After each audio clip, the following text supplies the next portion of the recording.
नमस्कार मित्रो, माझ्या कायदेभान या लीगल चॅनलवर तुमचं स्वागत आहे. तर आजच्या व्हिडिओचा विषय आहे की मळईची जमीन आहे ती कशी बनते, त्याची तरतूद कुठे आहे, ती कोणाला देता येतं, कोण देऊ शकतं आणि त्याबद्दल नियम काय आहेत हे आपण बघूया. बघा, मळईची जमीन म्हणजे काय? नदीचं जेव्हा पूर येतं त्या पुरात जे गाळ वाहून येऊन नदीच्या काठाला साचतं तेव्हा हे साचून साचून साचून जमिनीचं एक नवीन बेड तयार होतं. त्या जमिनीला मळईची जमीन म्हणतात. आता तुमच्या शेताच्या लगत जर अशा पद्धतीची मळईची जमीन तयार झाली असेल तर शेतकरी नॉर्मली ही जमीन कसायला घेतो, पण ती त्याच्या सातबाऱ्याच्या क्षेत्रात समाविष्ट नसते.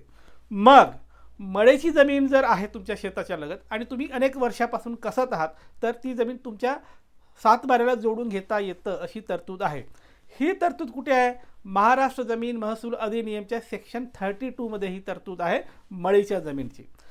आता बरेच लोक असं काही सांगितलं की विचारतात, सर याचा जी आर कुठे सांगा, हे मळईची जमीन जे आहे त्याचा जी आर कुठे सांगा. आज ना जी आर, कायदा, नियम आणि जजमेंट या चार गोष्टीबद्दल आज एक क्लॅरिटी देतो. बरेच लोक विचारत असतात जी आर म्हणजे काय, गव्हर्नमेंट रिझोल्युशन म्हणजे काय, शासनाचा ठराव. ठरावाला काही अर्थ असतो का? जोपर्यंत कायद्यात रूपांतर करत नाही तोपर्यंत एक ठराव असतो, त्याला काही अर्थ नसतो.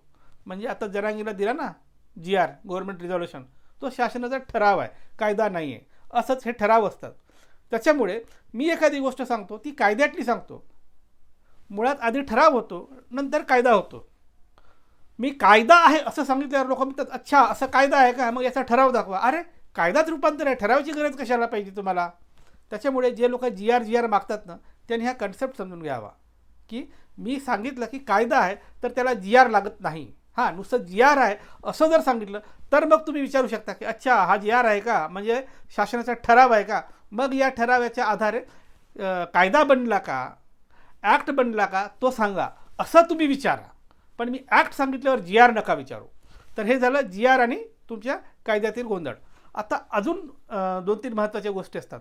बघा, कायदा म्हणजे आपण इंग्लिशमध्ये ॲक्ट म्हणतो. ॲक्ट जेव्हा ॲक्ट तयार करतात, ॲक्टमध्ये फक्त तरतूद असते की अमुक अमुक करा, पण ते कसं करायचं, कोणी करायचं, काय करायचं ही तरतूद ॲक्टमध्ये नसते. ती कुठे असते? ती रूलमध्ये असते.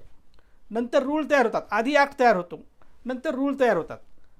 त्याच्यामुळे कुठलाही काम करताना, कुठल्याही कायद्याचं इंटरप्रिटेशन करताना आधी ॲक्ट बघायचं, ॲक्टमध्ये तरतूद वाचायची, मग त्या तरतुदीची पूर्तता करण्यासाठी नंतर रूल बनले असतील तर ते रूल वाचायचे आणि हा ॲक्ट आणि हे रूल एकत्र करून एखादा जजमेंट आला असेल तर तिसऱ्या टप्प्यावर आपण जजमेंट वाचतो. म्हणजे एखादा न्यायनिवाडा लावताना, एखादी केस लढताना आपल्याला 3 गोष्टी वाचाव्या लागतात कोर्टामध्ये. एक ॲक्ट वाचावा लागतो, दुसरं रूल वाचावे लागतात, तिसरं या ॲक्ट आणि रूलच्या आधारे निर्णय आला असेल सुप्रीम कोर्टाचा ते निर्णय, जजमेंट ज्याला आपण रुलिंग म्हणतो ते वाचायचं असतं. मराठीत काय म्हणतं त्याला?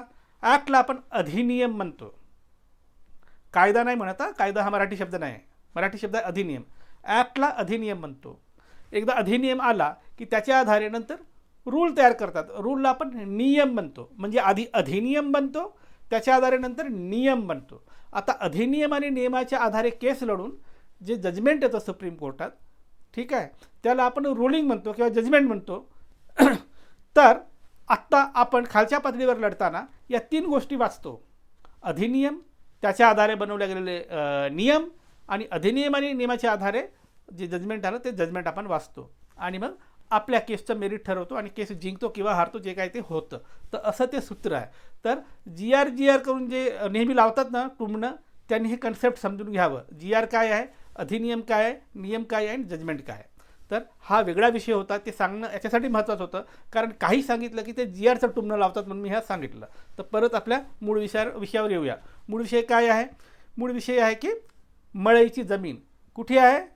सेक्शन 32 कुठल्या अधिनियमामध्ये, म्हणजेच ॲक्टमध्ये, महाराष्ट्र जमीन महसूल अधिनियम जो आहे त्याच्यातील सेक्शन 32 मध्ये मळईच्या जमिनीबद्दल आहे. आता हे झालं अधिनियम. ॲक्ट आहे, ॲक्टमधली 32 प्रोव्हिजन आहे त्याच्यात ही आहे. पण ही प्रोव्हिजन काय सांगते? मळईची जमीन आहे तर कलेक्टरनी द्यावं लगतच्या शेतकऱ्याला असं सांगते. पण आता मी तुम्हाला सांगितलं की अधिनियमामध्ये किंवा ॲक्टमध्ये फक्त तरतूद आहे, प्रोव्हिजन आहे. ती कसं द्यावं, किती द्यावं, कोणाला द्यावं, काय प्रोसिजर आहे, हे काही कायद्यात नसतं. मग हे कुठे असेल? हे नियमामध्ये असते. मग हा जो मी तुम्हाला आत्ता कायदा सांगितला किंवा अधिनियम सांगितला त्याचं काय नाव आहे? महाराष्ट्र जमीन महसूल अधिनियम 1966 या कायद्यातील किंवा या अधिनियमातील सेक्शन 32मध्ये ही तरतूद आहे. म्हणजे याचे जे काही नियम बनले असतील ते नंतर बनले. ते कधी बनले? 67मध्ये नियम बनले. 67च्या नियमामध्ये मग प्रोसिजर दिली आहे. कलेक्टर कोणाला देऊ शकतो? एकतर 1 एकरपेक्षा कमी जमीन असेल कुठली मळईची, तर ती जमीन नियमाप्रमाणे जो लगतचा शेतकरी आहे त्यांनीच ताबा ठेवावं, त्यांनीच कसावं असं नियम सांगतं. कधीपर्यंत? ही मळईची जमीन जोपर्यंत 1 एकरपेक्षा कमी आहे तोपर्यंत. एकदा 1 एकरला एक्सीड झाली तर मात्र आता कलेक्टरला पूर्ण पॉवर येतात. मोजमाप करून ऑफर द्यायचं. पहिला ऑफर घेण्याचा हक्क कोणाचा? हाच लगतचा जो आहे शेतकरी त्याचाच आहे. त्यांनी जर घ्यायला नकार दिला तर मात्र कलेक्टर या जमिनीचा त्यांना पाहिजे तसा विल्हेवाट लावू शकतात. पण हे कधी? जमीन जर 1 एकरच्या वर एक्सीड झाली असेल तरच.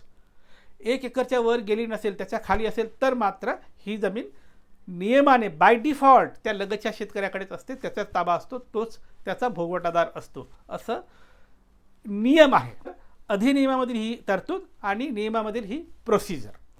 आता यावर जे जजमेंट आले, जजमेंटमध्ये सुद्धा हे सांगितलं आहे की अधिनियम आणि नियमाचा एकंदरीत विचार करता जर मळईची जमीन तयार झाली असेल तर 1 हेक्टरच्या खाली असेपर्यंत लगतच्या शेतकऱ्याकडे असावं. नंतर मात्र कलेक्टर पहिलं ऑफर त्यालाच देणार विकत घे म्हणून लगतच्या शेतकऱ्याला. त्यांनी नकारलं तर मग तृतीय माणसाला, थर्ड पार्टीला विकता येऊ शकतं, त्याला अलॉट करता येऊ शकतं, असे जजमेंट आहेत. तर मळईच्या जमिनीच्या संदर्भाने एकूण तरतुदी अशा आहेत आणि ही प्रोसिजर आहे. त्यामुळे मित्रो, तुमच्या शेताच्या लगत जर मळईची जमीन असेल तर आत्ता सांगितलेली तरतूद आणि नियम याच्या अनुषंगाने किंवा याच्या आधारे तुम्ही कलेक्टरकडे अर्ज टाकून ती जमीन तुमच्या 7/12ला जोडून घेऊ शकता आणि तुमचं क्षेत्र वाढवून घेऊ शकता. आणि त्याचं कजाप पण नंतर केलं जातं आणि कजाप झालं की 7/12वर वाढीव क्षेत्र येतं. तर ही होती माहिती मळईची जमीन आणि त्या अनुषंगाने असलेली तरतूद. आता 2 सूचना. थेट फोन करू नका, अजिबात करू नका. तुमचं महत्त्वाचं काम असेल तर दिलेल्या व्हॉट्सॲप नंबरवर मेसेज टाका, केसची माहिती लिहा, जे काही तुमचे डिटेल्स लिहायचे आहेत ते लिहा. आणि दुसरं, वैयक्तिक सल्ला मोफत नाही, त्यासाठी फीज लागू आहे. बाय.